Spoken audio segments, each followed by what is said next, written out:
You are listening to the Horse Radio Network, part of the Equine Network family.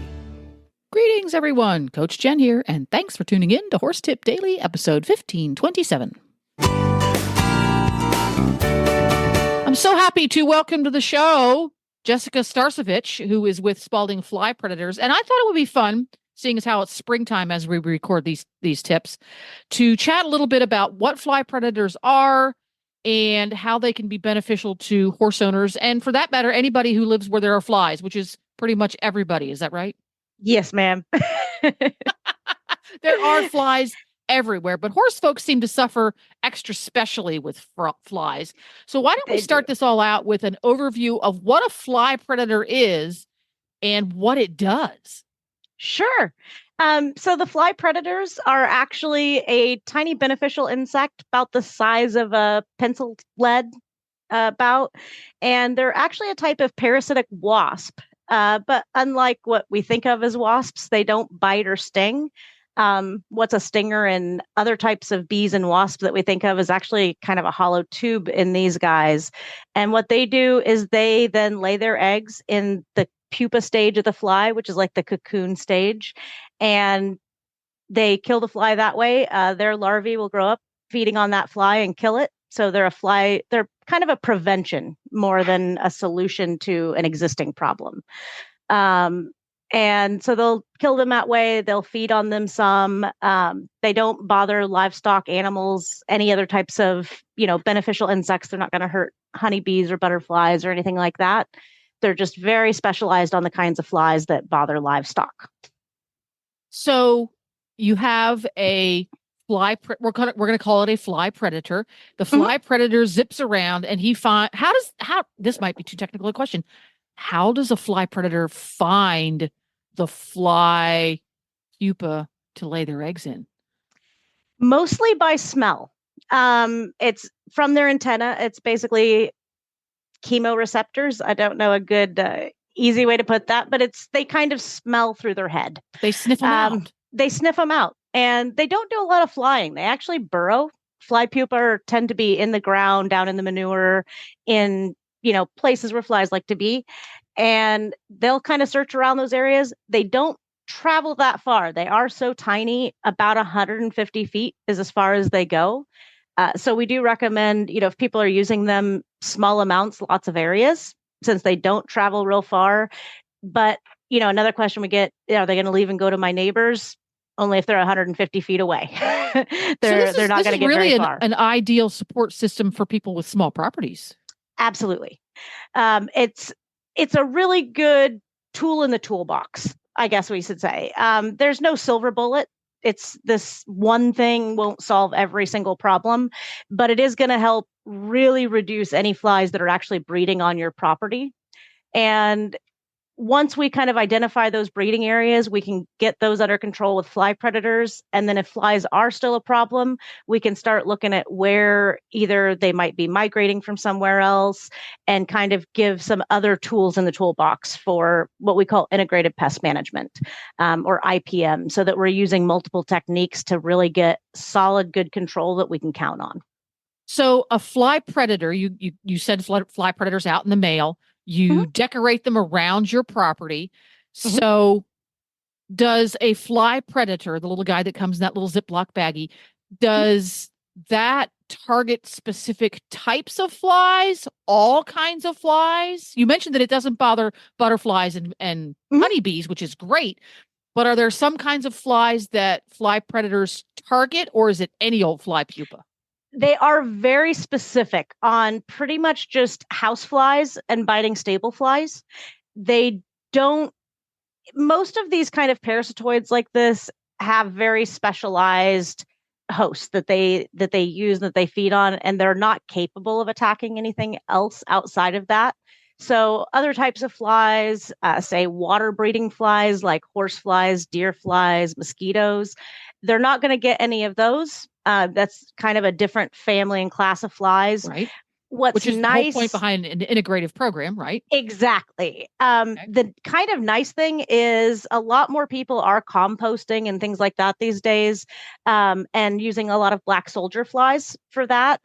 The nice thing is fly predators don't harm soldier flies at all. So Mhm. using those, like if you're kind of having either a whole homesteading or any kind of trying to keep everything, within doing your own composting and that sort Right. of thing, they're not going to harm anything else you're So using. for your generic Joe like me, you Mhm. said they're very, very effective for which two types of flies?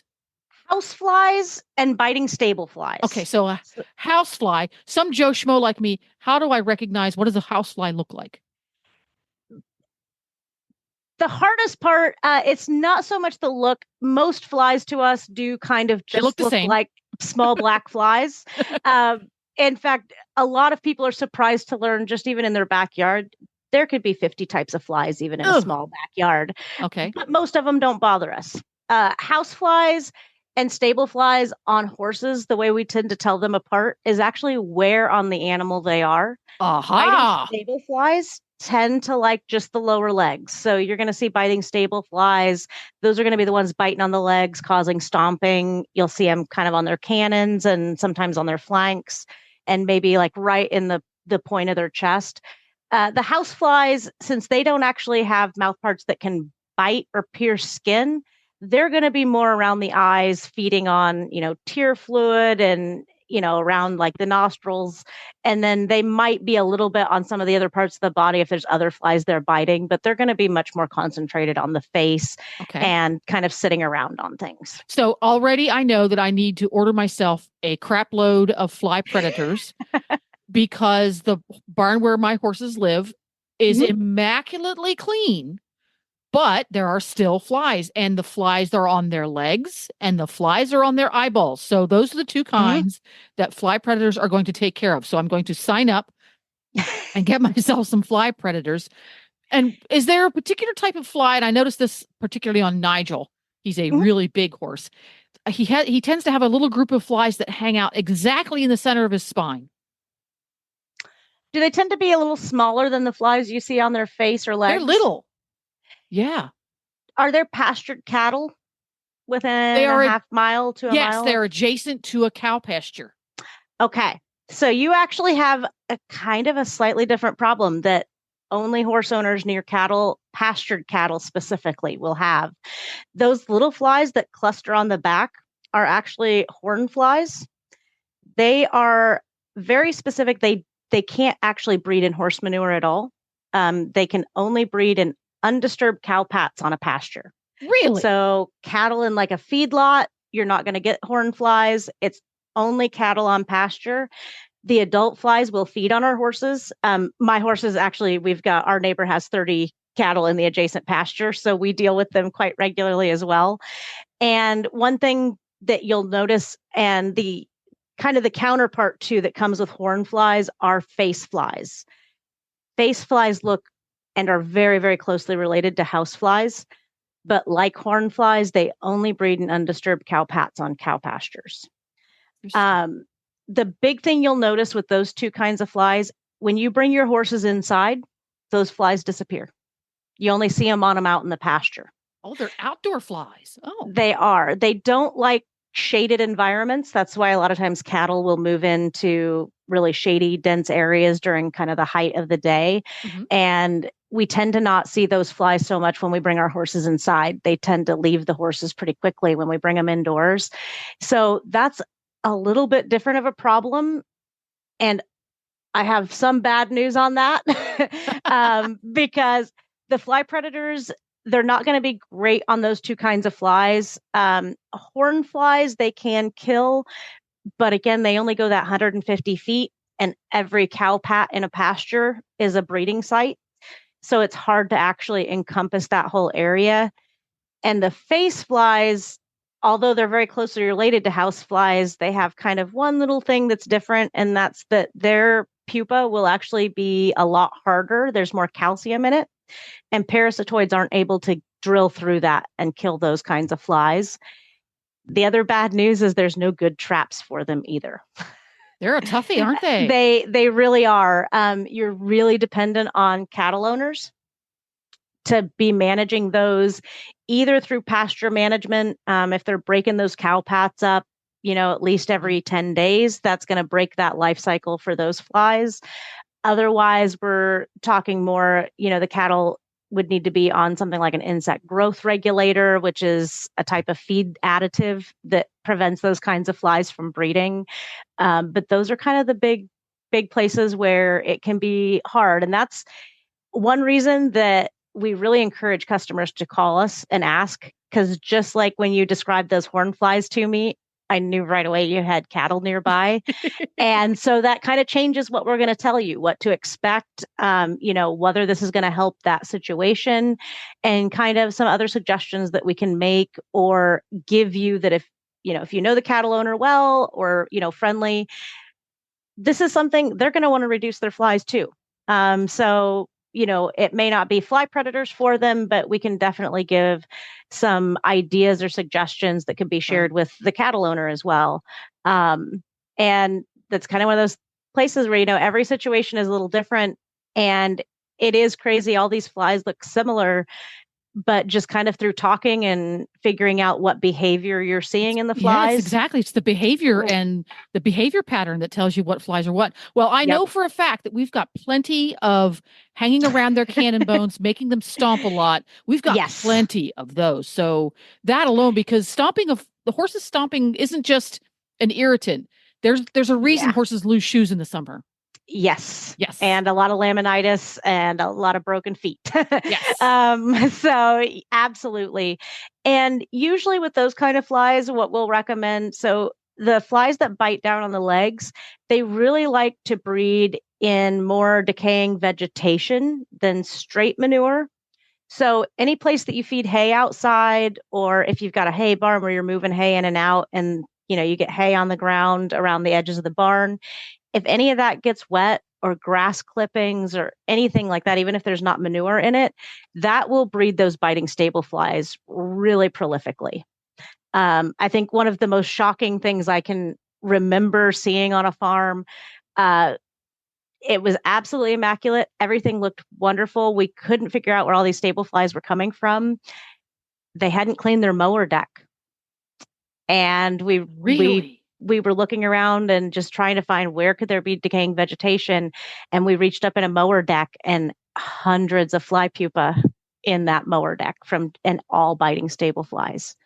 So that's kind of another one of those things, like we've got all these flies, we can't figure out where they're coming from. That's a great time to call us, because we can kind of go through all these different things of where flies. You're like the state farm guy. You've seen a few things. I have seen a few things. That's interesting. So if you are an avid composter, or your neighbors are avid composters, and it's a great thing to be doing, right? Get out of the landfill. But fly predator needs to be part of your support system. It does. The fly predators work great around compost piles, especially if the other thing with compost that's really great, if you're able to turn it even once a week to keep it generating a lot of heat, you actually will get it hot enough inside that flies can't really reproduce in much of it. You'll still get some breeding kind of along the edges where it doesn't get hot enough or dry enough. And that's where the fly predators come in as the kind of pick-me-up. They're there to back you up. Anything, you don't get to turn in the pile or something else happens, that's a great place to put them and make sure you've got that cleanup crew with you. There we go. Well, thank you very much, Jessica, for stopping by. If somebody has questions about Spalding fly predators, where can they find you online? SpaldingLabs.com. They'll get right to us, and they can always give us a call. Our phone number's right there on the website, and talk to any of us. We're all, very well versed in fly issues. Y'all have seen a few things. Yeah. We have.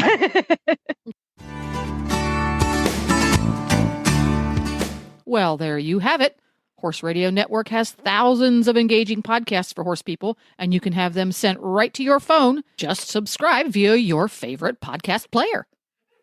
This is Coach Jen, and I will be back again soon with another tip. Until then, go ride your horse. The Horse Radio Network and the Horse Radio Network hosts are not responsible for statements made by guests on the Horse Tip Daily. Please use your own judgment when listening to the tips on this show.